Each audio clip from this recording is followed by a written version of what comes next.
সন্ধ্যেবেলার টিফিনে যদি ডিমের কাটলেট থাকে তাহলে আর কি চাই বলো। বাড়িতে যখন এত টেস্টি ডিমের কাটলেট হয়ে যায় তখন বাইরে দোকান থেকে কেনার কোনো দরকারই নেই। কালকে বাড়িতে দাদারা এসেছিল তাই বানিয়ে ফেলেছিলাম ডিমের কাটলেট। তো চলো শুরু করা যাক। প্রথমে দুটো ডিম নিয়ে গ্রেট করে নিয়েছি, আর সিদ্ধ করা আলুগুলোও এইভাবে গ্রেট করে নিয়েছি।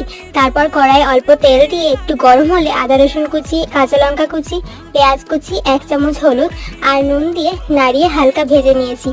তারপর ধনে গুঁড়ো, বাদাম কুচি আর গ্রেট করে রাখা আলু ডিম দিয়ে নাড়িয়ে এর মধ্যে ম্যাজিক মশলা দিয়ে আলু ডিমের পুরটা ভাজা ভাজা করে নামানোর সময় টমেটো সস দিয়ে মিশিয়ে পুরটা তৈরি করে নিয়েছি। তারপর পুরটা ঠান্ডা হলে ডিমের কাটলেটের শেপ দিয়ে নিতে হবে। তার জন্য একটা বলে একটা ডিম ফাটিয়ে অল্প নুন দিয়ে ফেটিয়ে নিয়েছি। আর কাটলেটটা কোট করার জন্য ব্রেড ক্রাম্বস নিয়েছি। অল্প অল্প করে আলুর পুরটা নিয়ে হাতের সাহায্যে কাটলেটের শেপ দিয়ে ডিমের গোলায় চুবিয়ে ব্রেড ক্রাম্বসের মধ্যে কোট করে নিয়েছি। তারপর গরম তেলে সব কাটলেটগুলো দিয়ে 2 পিঠ লাল লাল করে ভেজে নিলে তৈরি গরম গরম ডিমের কাটলেট। Just wow.